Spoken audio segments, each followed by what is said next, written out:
Hello, everybody, and welcome to part one of the multi-dimensional soul. We recorded this program, myself, Gary from Alternative Interactions, and Rob Lomax, in one hit. But after 2 hours, we felt 2 hours was far too long for concentration and some of the deep and powerful information that was shared. So we've cut it into two. So this is part one, with part two coming in a day or so. Enjoy, and thank you very much for watching. Hello everybody, and welcome to Alternative Interactions.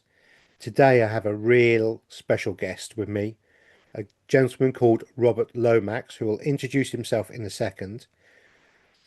Robert and I intend to be doing some work together in the future, certainly, and this is the beginning of a series that we're going to be putting together without doubt.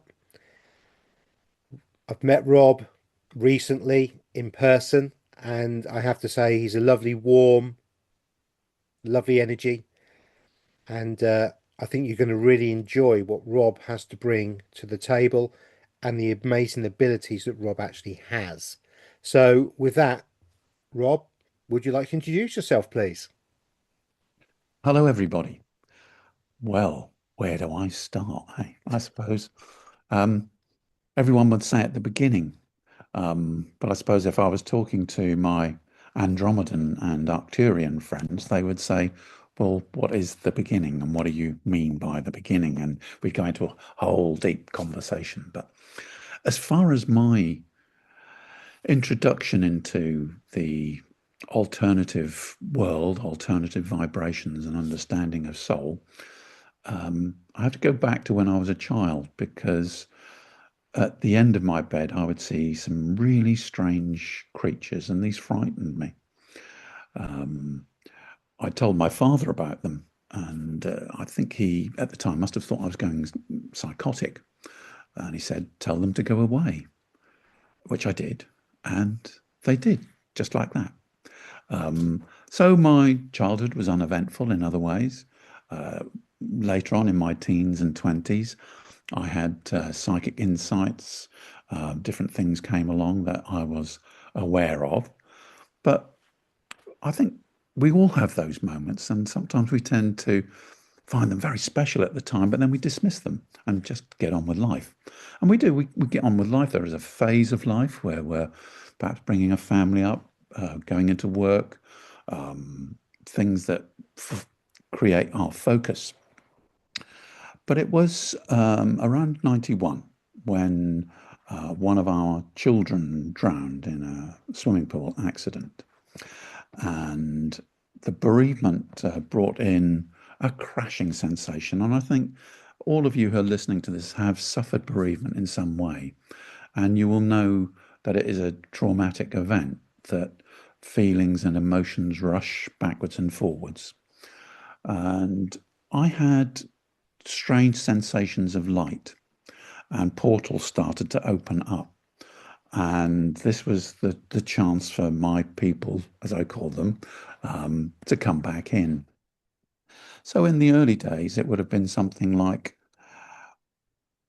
we have a set feelings of feelings in our human consciousness. So we might feel sadness through the feeling of fear.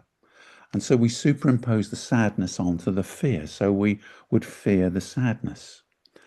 But as we know in grief, which is the process of coming to terms with loss, that the moment of sadness, and you can probably feel that as we talk about it, the moment of sadness just feels incredibly sad.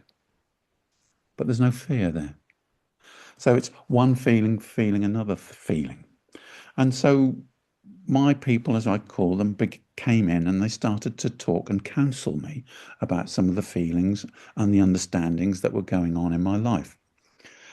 And it was all quite natural, really. I did see a few other psychics who helped me on my path to explain to me what was going on and how to be in better contact with them, I suppose you'd call them that. And it developed over a period of time, these counseling sessions, which are quite often I would ask a question and they would say to me, that's really interesting, but what's even more interesting is the reason why you've asked the question. Let's look at that. So I wasn't allowed to get away with anything. And this brought in understandings of duality.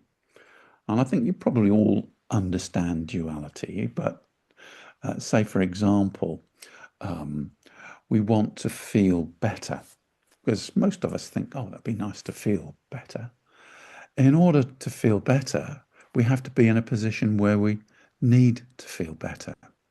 So that within our consciousness, these human constructs are cyclical, they are swirls and circles, so that I want to feel better as much as possible would only then increase that. So it's a bit like trying to grasp water that's coming from a tap. So the more we strive for a particular feeling or understanding, we appreciate the fact that we're in the opposite, that they are tied together.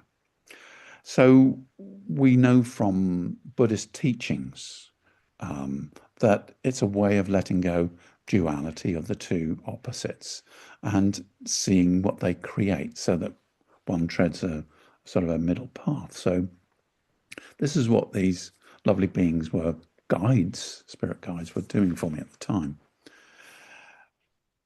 I then went on to do other things, bereavement counseling, for example, but over a period of time, they gradually introduced the fact that they were not human.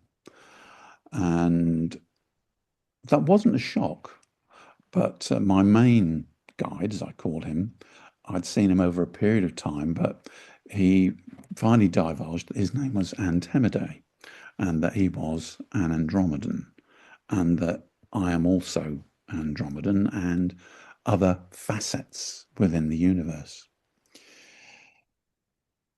What they helped to do was remove my sense of self, because the sense of self is the way in which we look at the universe and the world around us. So if my sense of self is here, it superimposes it upon itself on everything that I look at. So they were removing the sense of self in order that they could get closer, or I could get closer to them. The contact then increased, so it became mostly instantaneous. And I was able to accept that, I think Gary's word would be fractal. I would use the word, or they used the word program. So they would say soul has multidimensional experiences in different parts of the universe, in different dimensions. And the idea of soul is having experience. And whilst we might take on board the fact that we've had past lives, they're past. That's nothing to, okay, they have an effect. They affect this life, what happens. We might work through some of those past life feelings. But when we talk of perhaps a future life, we're viewing that future life through this idea of self at the moment.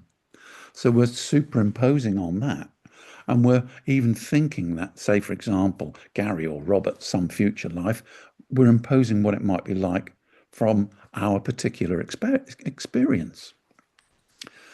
So that sense of detachment has enabled me to connect with other parts of my soul who've talked with me, who've taken me on journeys. I've done body swaps. I've entered some really strange bodies and experienced some strange worlds and different ways of thinking. I've channeled two books. The first one, Antiquity, was at great pains to say, we understand you as a human race. That's the first one. Yes. We understand you as a human race because we understand the way you think. The way we think and the way we process information is different. So they wouldn't have the same desires in duality that we would, the same turmoil that we have. They're able to observe things in a different way and use the information of the universe, or what they would call the quantum computer. Now, we would use words like universal consciousness, and they would say, no, your language is very clunky. And they've even given me words that they have, but they don't relate to our experience. So they've used the words Arcana programs, they've used the words Robert program, for example. And what that means is this particular experience of soul in this incarnation. But it's not the whole of me as a soul. As a soul, I'm an extension of other parts in the universe, and they are extensions of me. So, as I say, this detachment of self enables this communication to flow quite freely without my interpretation filtering out what is coming through. So it comes through as a clearer message. And that's something that I've found invaluable for my progression. I have to say, I feel very happy in my life. But my happiness is not about necessarily, I've got some lovely relationships.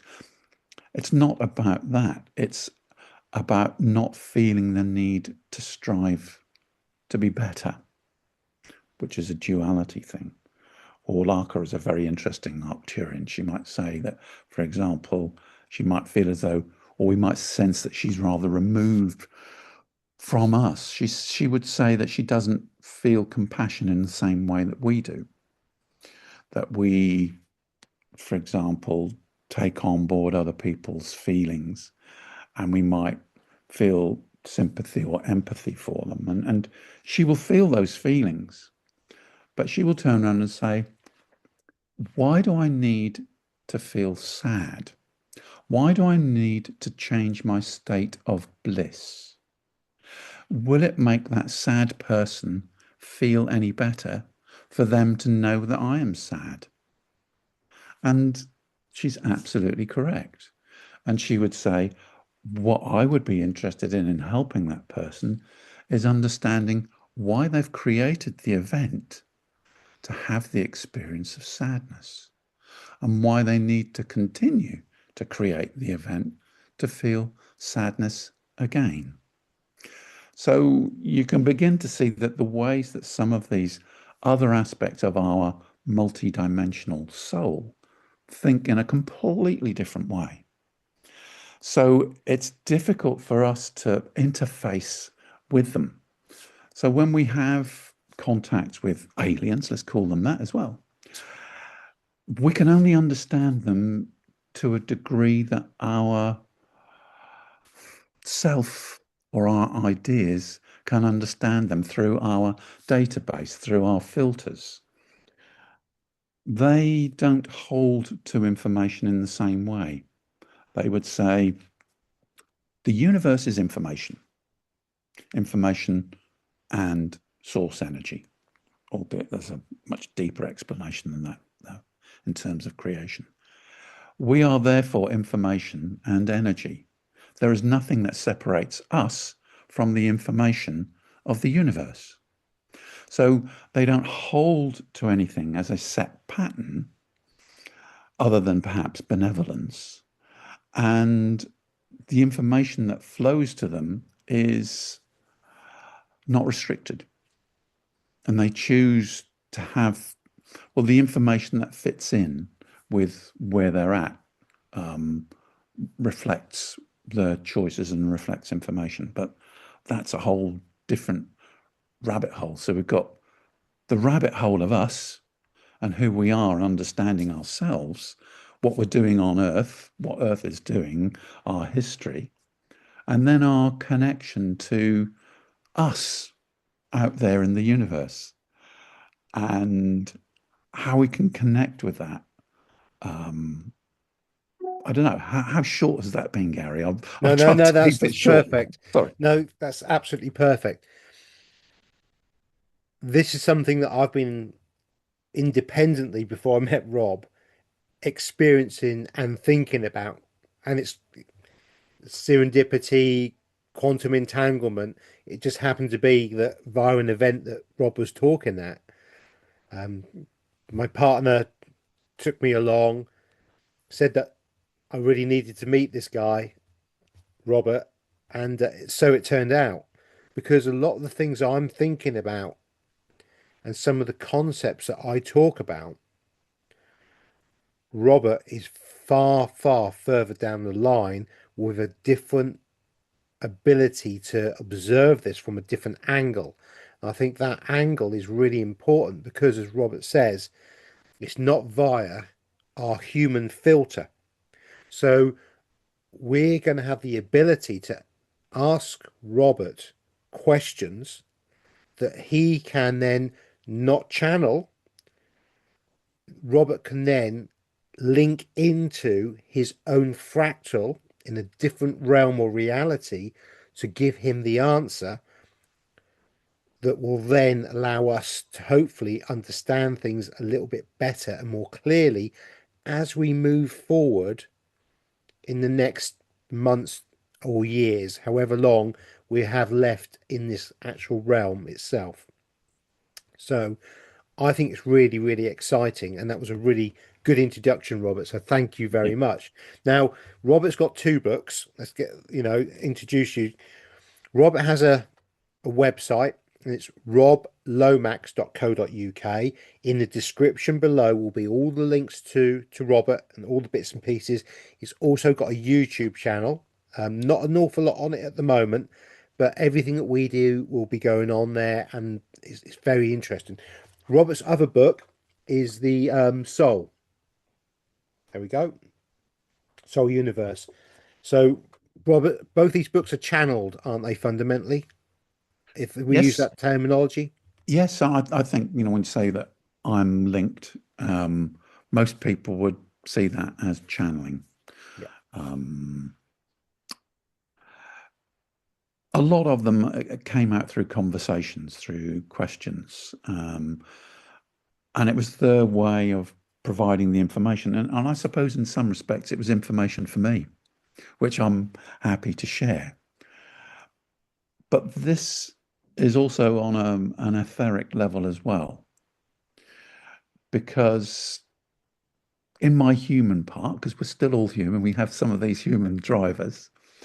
We look at outcomes. We look at, oh, what are the results of providing this? And they've said to me, don't look for outcomes. Either there'll be sufficient interest in what you've done or insufficient. But how do you define what is sufficient or insufficient? You will put parameters on whereby it will never be enough, in order that through duality you should succeed and do more so that you will push yourself. So these are all your human constructs that you will then look at it through. Instead, look at the fact that you're providing it with love, with no other reason than just providing it with love. Then there's no expectation of what comes back to you. And that's the way that their benevolence works. They provide information, they provide guidance, they provide love. They don't expect anything back. They don't need anything to make them feel better or more loved or anything like that. They have enough. And for us, that's a whole different game, that's a whole different world. So you're gone off on a little No, no, track, Gary. That happens. I That's the love way it that. happens when I'm. I love that because I think that's a really interesting lesson straight away or concept that there is no expectation of the outcome. The information or what they do is given freely, and so it is. There we go. You know, we have human attachments or constraints or thoughts in our heads of desires and wants, needs that drive us. That's the driver. Yes. They don't have these emotions They have learned that if they do not, I'm paraphrasing here, and hopefully what I'm saying from my understanding is they've learned that some of these emotions that we have don't serve them and are not required, and they're baggage, and they've allowed the baggage to be put down. We're still in the stage of understanding that we're holding all this baggage and then trying to learn to put these bits of baggage down so that we can develop and grow in our own way. Great synopsis. What they would often do is provide 4 or 5 different ways of looking at the same thing. It's a bit like a jewel. The jewel has many facets. They would say that the universe, one of the things is perhaps freedom or grow. Okay, we had a big discussion the other day about what freedom really is, and it only exists in relationship to constraint or to domination by someone else in order that we can be free from something. But freedom doesn't exist for them in that way because they don't need to be free from anything. There are no constraints. So here we've got duality having its way with us again. But they would describe that everything is a fractal, as you've said. It continues to grow. It has this element of the origin, universe origin, which is grow. Grow without parameters, no good or bad, just grow and experience. So our thoughts, our emotions, every single part of our consciousness is also part of that origin process. So our subconscious has a freedom of its own. And one of the paintings I did a long time ago, which is what they took me to do, was of a man's head, a bit like a planet with rings like Saturn. And all these rings had rocks in them. And the rocks were thoughts. And so that our mind was here with all the thoughts swirling around the outside, each of them having a different experience, much like we said before, the fear of sadness. So the fear of sadness might be one feeling, feeling another feeling. So you have all of this subconscious or unconscious processing going on. I've lost where we came. No, that's fine. What was the That makes question? that if I just put onto that point for everybody. So what Rob's describing is that we have all these multifaceted thoughts and emotions going on that are not connected but are connected via an energy source that are having a different experience or will allow a different experience to come in. So a really simple one for this is we're in a car driving through a town that we're not familiar with. Rob's hungry and I'm looking for clothes. When we drive through the high street of that town, because I'm looking for clothes, will have not seen any restaurants or eateries. My reality is clothes. There's 4 clothes shops. Rob's reality, he won't see any of the clothes shops. He will see all the eateries and tell me that there's 2 cafes, a burger bar, and a couple of nice restaurants. We've both had the same experience.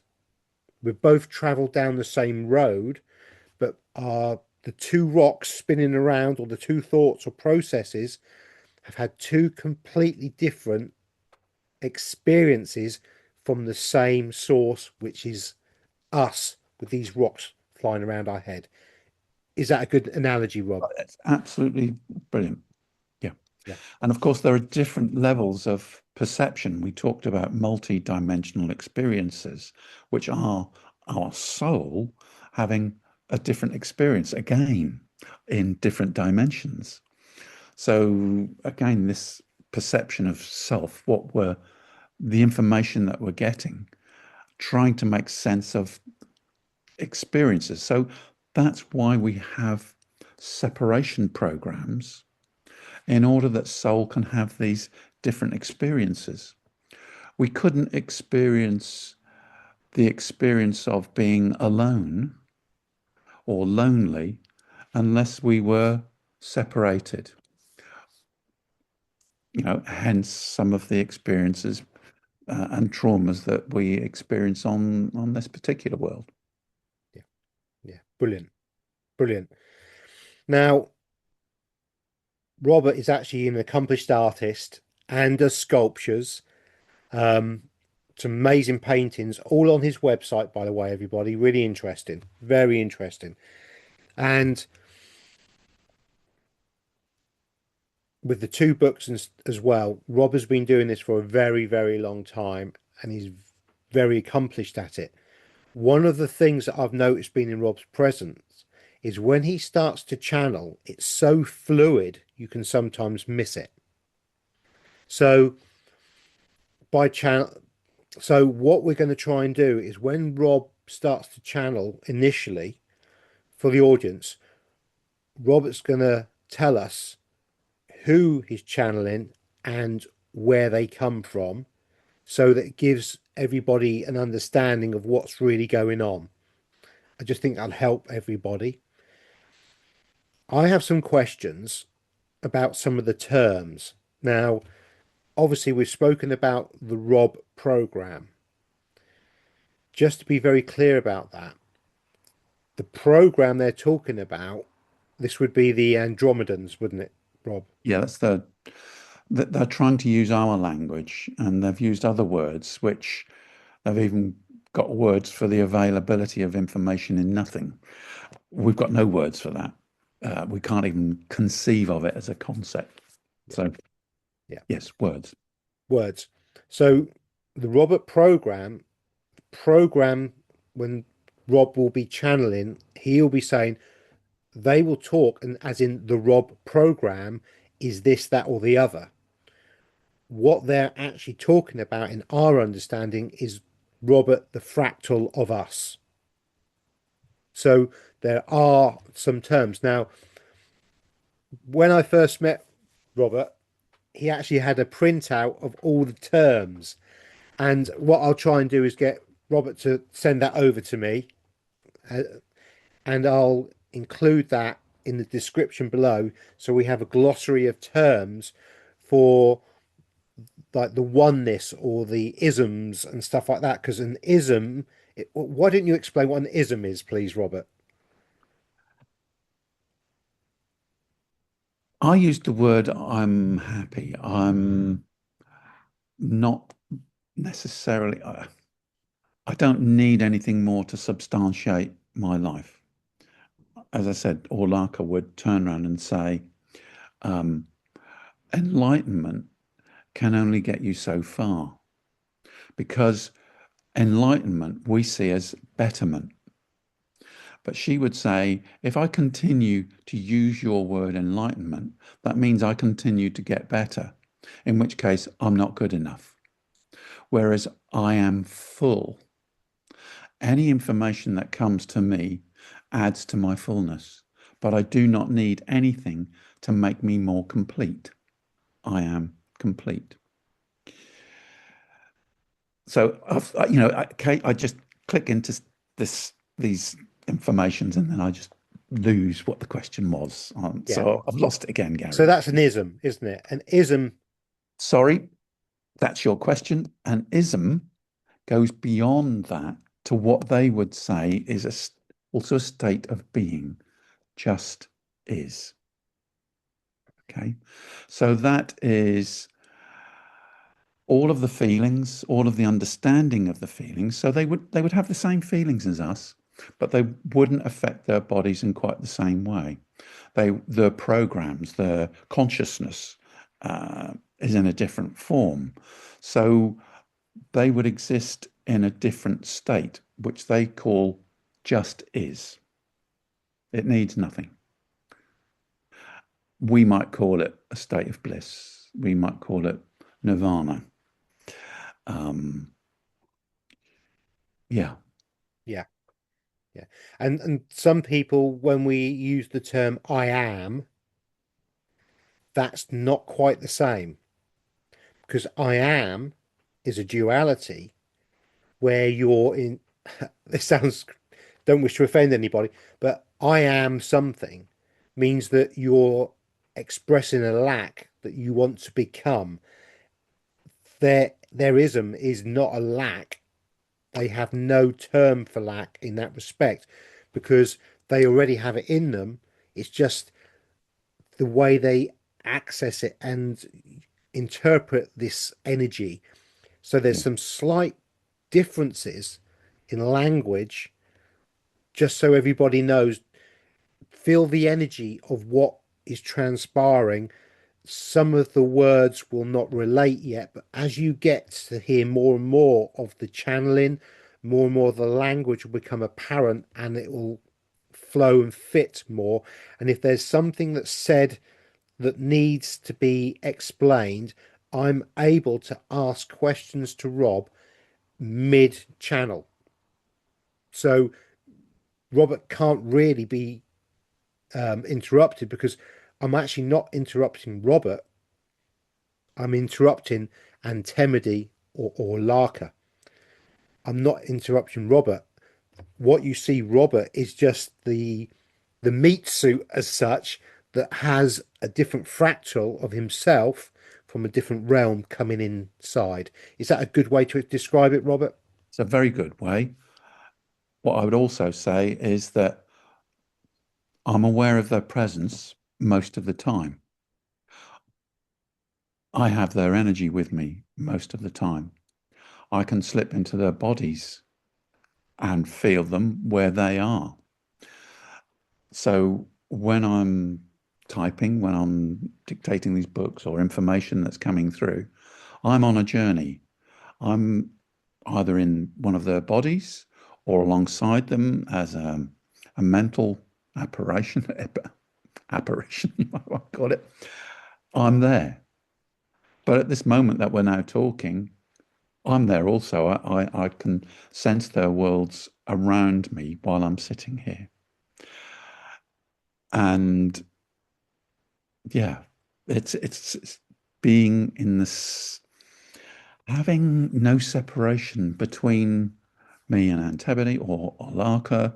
It makes no difference. It's soul having an experience. And that sounds really hard for some people. It took me a long time to accept that. And it was, in some ways, it was like the death of me. I had to die in order to accept that's not who I was. Um, but it's been the most wonderful series of events. Difficult, but that's how the channeling is. So the fizz, the interface is there. So yeah, when Gary asks a question, I'm either in one of the other consciousnesses, um, and quite often I might go down a rabbit hole because I'm with them. And that vibrational consciousness doesn't always it interfaces with this vibrational consciousness, but hopefully nothing is lost in translation.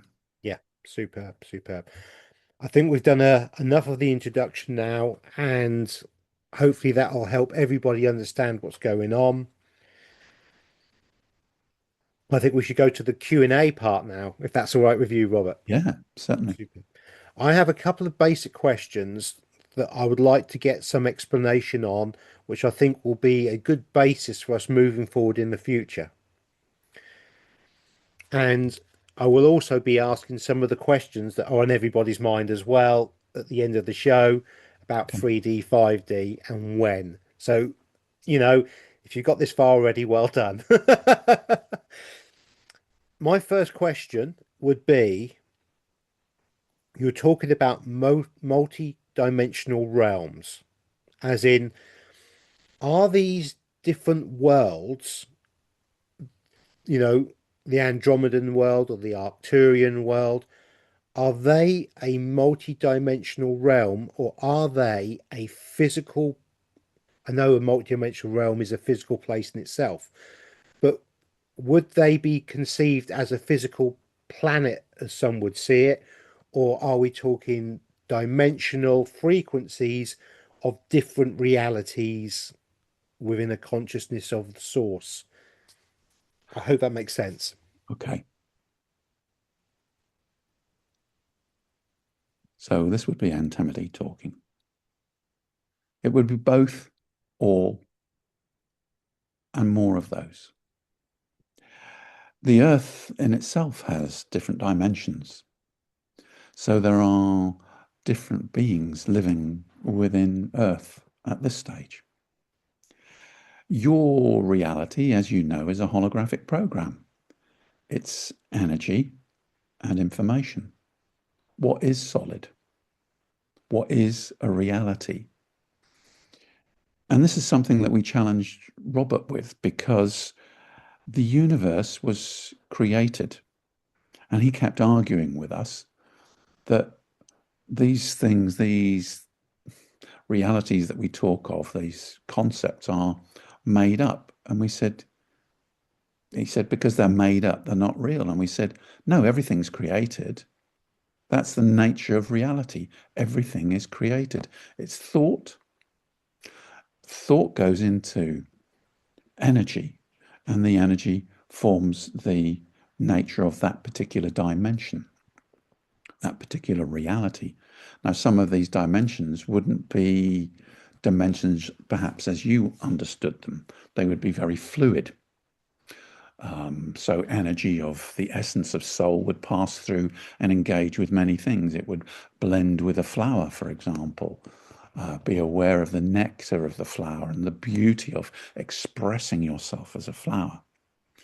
There would be other dimensions in different parts of similar dimensions in different parts of the universe. When we're talking about different races, we're associating with constellations and different energies. So we've got the Andromedan galaxy, the Arcturus galaxy, we've got Pleiades. So there's too much of a generality about, oh, I'm Arcturian, I'm Pleiadian. Well, we are all fractals of all of those. It depends to what extent we're focusing in on the vibration that our soul requires us to have as an experience.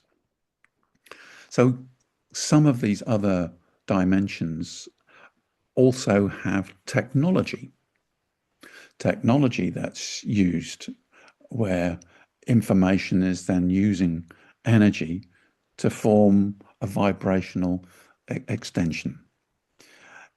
It's very hard for you. You see your technology, your mobile phones, everything is been created.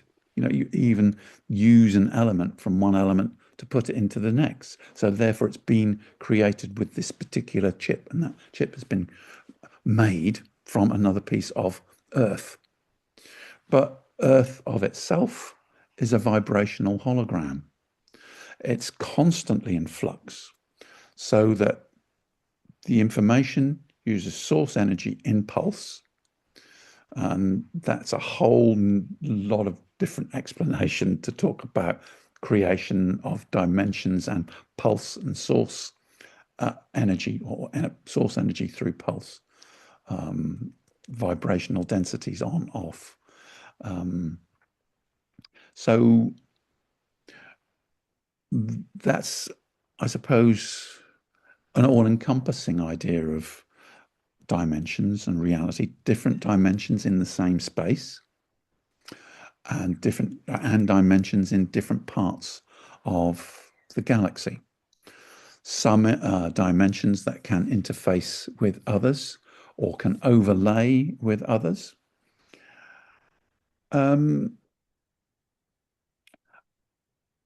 Let us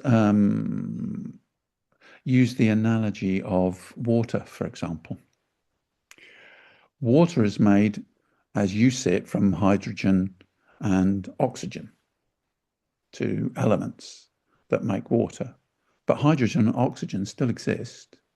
If you could access them, okay, you'd have to separate them in how you consider matter to be. But if you put those into a washing machine and you put it with soap, you would have a mix going round. And within that mix, you would have, within the water, you would have bubbles. The bubbles would contain oxygen, hydrogen, and other gases. But you've got a different dimension of hydrogen and oxygen existing in the same space. Now, depends on how fine those bubbles are as to whether you see those bubbles. If the bubbles are very, very fine, you wouldn't even see them. But it would be like looking at, for example, Swiss cheese. If you focused, as Gary said, we've got different aspects in the way that we look, either looking for food or looking for clothing. If you're looking for the holes in the Swiss cheese and our mind filters out anything else, because our minds are incredible, we filter out what we don't want to see. We filter out what we want to see. And this is the nature of this reality. It's created by what we think we want to see or what we think we're creating. So we would perhaps create the holes in the Swiss cheese. We wouldn't even see the cheese. It would just be the air.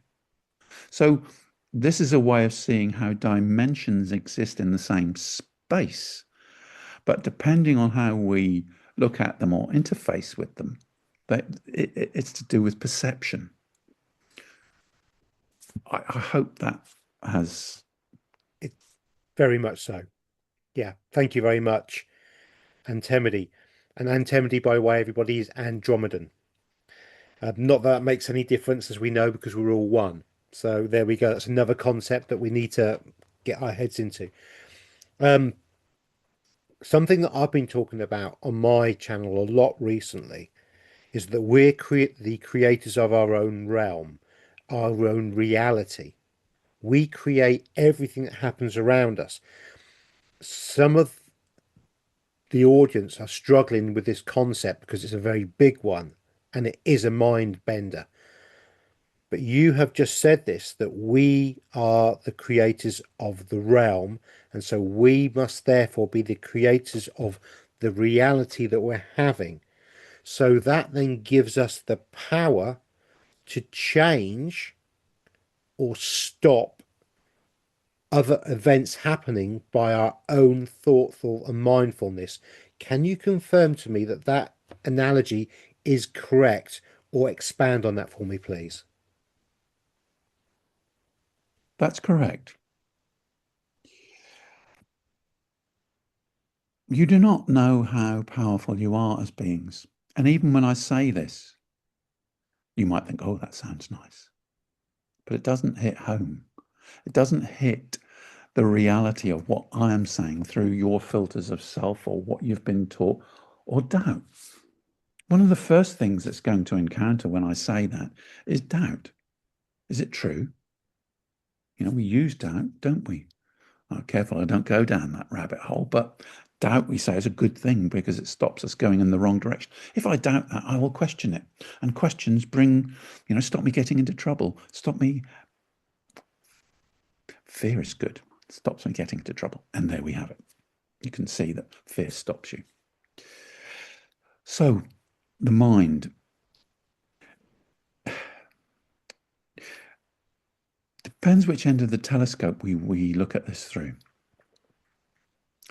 Of course, your realm has been manipulated. You're led to believe as to what your realm is and what your realm does. But as a fractal, as a soul experience, we could say that you are God, although we don't use the word God. God does not exist.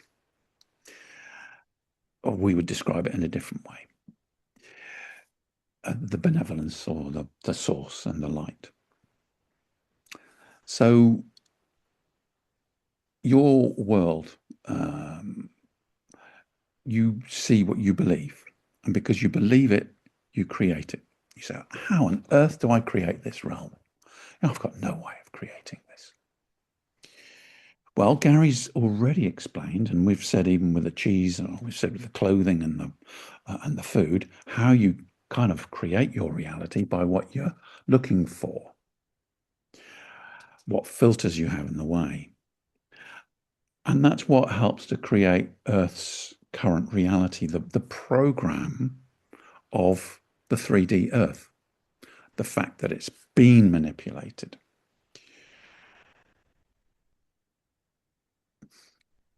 If we look through that's the outcome, if we call it, that's the fat end of the telescope. If we look back towards origin, to beginnings of, as we say, something and nothing, because that's how something came from nothing. It's a whole different gamut, How do we get your minds around that one? But we can explain it, and it's explainable. So we have a situation where we have thought and energy, and the energy returning to thought, and that thought becoming, as it did, as experience was part of God, if you want to call it that, the universal consciousness, universal soul, we would call it. There was a need for experience.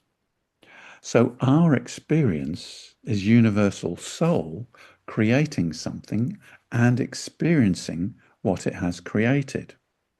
So you are experiencing what you've created. Yet you don't think you've created it. You can't think. I couldn't think. Robert couldn't think, sorry, that he creates it. But you do. All of these things get in the way.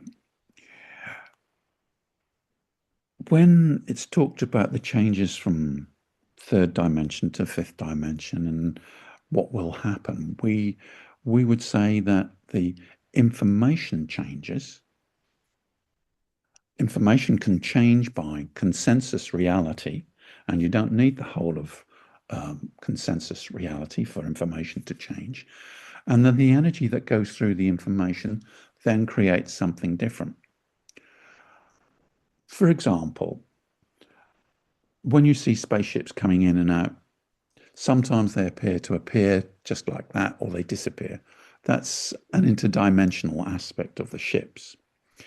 But our ships can enter your atmosphere,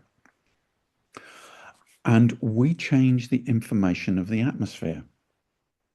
So that as our ship goes into the atmosphere does not exist around our craft or inside our craft. We have no need for heat shields. We don't create sonic booms. We change the nature of reality by changing the information.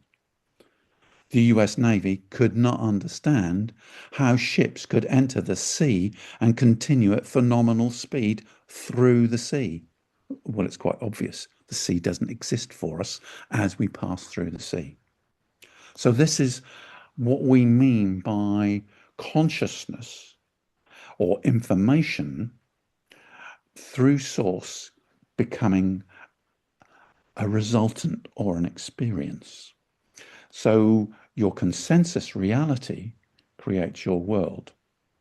Now, if we go another step further, your scientists already understand that when they're looking at the deeper levels of quantum physics, that thought affects what they are seeing, and thought affects the reality of what it is they're seeing.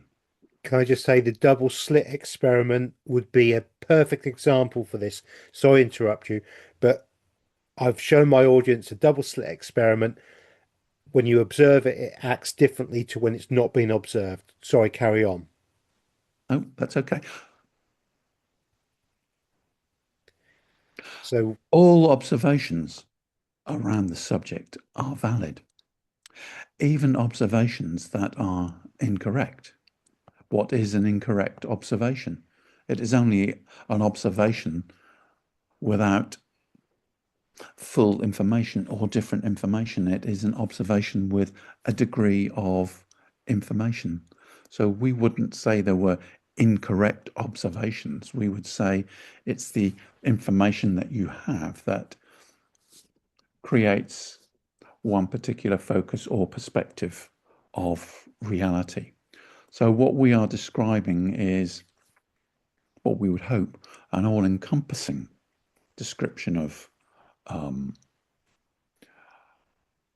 the creative element of you as souls, and what stands in the way is belief. We don't have belief. We don't need to believe. As we say, it just is. We know what we can do. And this is something that Robert talked with Gary earlier about, is the quantum world. And trying to keep this simple, we will use the word etheric. When you live your lives, again, the synopsis of the car, you think, oh, I'm going to travel to the supermarket. So you use your mind in order to think about what you're going to do, in order to create the event of what you're going to do, in order to have the experience of going to the supermarket. But at these quantum levels of the etheric, your world is affected by what we think in the etheric. So if we change the etheric levels, we can change we say we're talking about us and you. We're primarily talking about you because this is your world. You can change your world by changing what you think on the etheric levels, because the etheric levels are thought born in through source energy, which you are source energy, to form creation, which is your world. But what, as we say, stands in the way is doubt. What can I do? Oh, I can't do that. Well, what about this? What happens if fear gets in the way? What if I create something that I don't want to create? So these are the learning curves that you will go through. There is a lot of interaction on the etheric levels. You've all heard about regressives. You've all heard about the forces that are affecting your world. And you see the outcomes of these in wars, the way that people interact, banking systems. Got to be careful what I say. But you see the way that your world is being manipulated by a few who themselves have their consciousness kind of corrupted in a different way. Those are the etheric levels being played out through information into the holograms of your world. So, and this is something that Robert didn't appreciate really until fairly recently, is that we think the work to be done is to be done where it is on the outcomes. And yes, it is. We've got people that are undertaking action, fighting injustice, fighting corruption, fighting the way in which manipulation happens. And those are I have to decline that. I'm sorry about that phone coming in. Those are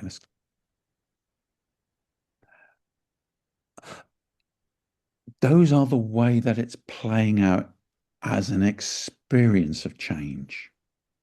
But there are other levels of change, other levels of creation. So you think you're doing it all at this outcome level, all at this physical, visceral. That's the experience of change.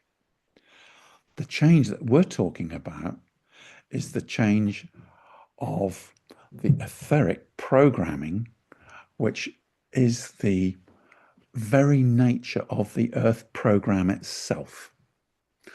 And this is where, if we want to call it fight, this is where light and dark are having interactions. and this is where a lot of the work is going on, doesn't mean that the visceral experience of change, that's very valid and it's a great soul experience. But as multidimensional beings, part of your consciousness, part of your soul is involved on these etheric levels and on those changes. So, very short question, Gary, but perhaps a long answer. I think the answer was perfect, and for me, I understood it perfectly. What we think, we create. And we have been programmed to think in a certain way. And one of the biggest lessons we have to do to break free is to start learning to let those control mechanisms go and understand that what we think we create and we can create. And so, therefore, the outcome will be because we think of the. So, how can I put this? If I know already that we're going into 5D, I know the outcome already. That thought has been placed out there, and so it is. That now just has to play out in our understanding of linear time, which is not correct either. It just has to play out so we get the experience of the play out to get to the end result that we know is going to be. Would that be a good way to express it? Yes, it's a good synopsis of what I've taken a long time to say. No, because you gave more detail and more information than a brief overview. And I feel that is a really good way to express it because much of the audience will get a lot out of the explanation in full, as they will the brief, short synopsis at the end that hopefully I'm going to get right most times. So thank you. Something that I want to go back to because I know the audience is very interested in this, and I picked up on this. You said other beings in within our dimensional frequency in different dimensions. Would these other beings you describe be something like fairies, Sasquatch, or Bigfoot as we would know, and some of these like elven type people, hobbits, things that we've grown up in stories and some of the fairy tales? Is this what you're talking about? That other beings are within this realm with us that we can't see because of the vibrational frequency prevents us seeing this? Would that be the case, please?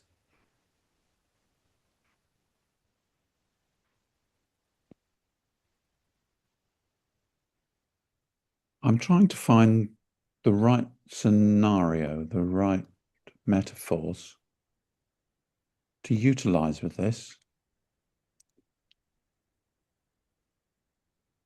Of course, you know about television and its frequencies, so that you can flip from one channel to another channel.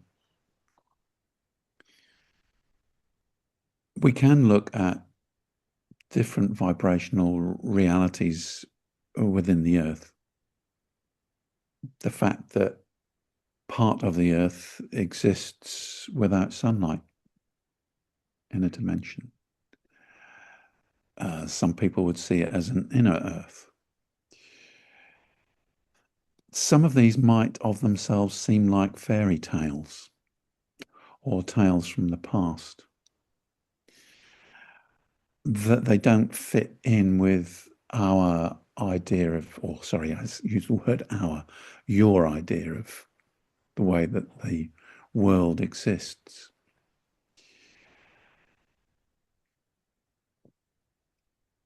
It seems incomprehensible that these other worlds can exist in the same world as the Earth world. But Earth is an entity, a multi-dimensional entity, supporting and giving experience to different life forms and different vibrational forms, plants, animals. You see those, but they are different, slightly different vibrational realities. You can even pick up crystals and rocks, and you know that they all vibrate at a different vibration. But yes, you can see them within your vibration. So you've got lots of different vibrational realities, even of the same thing like crystals. So yes, in answer. Let's take, for example, rather than looking at that way of looking at Earth, each dimensional reality of Earth has its own program, has its own way of being. So when we look at fifth dimensional Earth, fifth dimensional reality of Earth already exists, as do the higher dimensions of Earth. They already exist. The programs of that fifth dimensional Earth are different from the Earth that you have at the moment. In other words, the information and the vibration required to form the reality or the vibration of a fifth dimensional density is a different information. You, in your world, have memory programs. I call them memory programs because the memories that you have, how do you know that your memories are not changing? Memories are changing. Your memories are changing because you change the information of now, you change the information of the past and the future, because your energy exists in both the past and the future. And yet your memory still seems the same as it was. How do you know that your memory hasn't changed? No idea. Other than from when you're outside of that program in order to see that how that exists. So when we look at a fifth dimensional reality, the constructs of that fifth dimensional reality don't include some of the constructs and the consciousness of your Earth dimension as it is at the moment. So the memory programs, if we call them that, of the fifth dimensional reality will be a different set of memory programs because the energy will be different. So the creation, or what appears to be the linear creation of a fifth dimensional reality, will be a different set of memory programs because it's a different energy. So when you talk about Earth, you tend to just view it as a physical being, where actually it's an interdimensional vibrational entity. It is an extension of universal soul. And it then brings in the question of how do we define soul and how do we separate ourselves out from the universe, in which case then we're part of Earth's vibration. It's an entity just like us, but a slightly different entity, one that supports life and enjoys supporting life. A different experience of universal soul, but nonetheless a part of the multi-dimensional universe in itself. And that touches into what Gary said before, so that there are planets, there are vibrations and densities that have no reality to a planet in the way that planets form and move around each other in terms of planetoid. Robert has had some experiences on a particular Arcturian plane, and I call it a plane, a landscape where there are pink skies. It is to all intents and purposes, for your mental constructs, it would appear to be flat. But it doesn't extend. It might extend in all directions in a 3D plane as your mind could comprehend it. But the energies are in constant flux. They are moving around.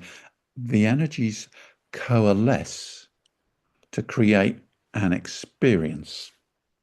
So those souls, those Arcturian souls, would have an experience where they would meet together in their minds, and they would form their bodies.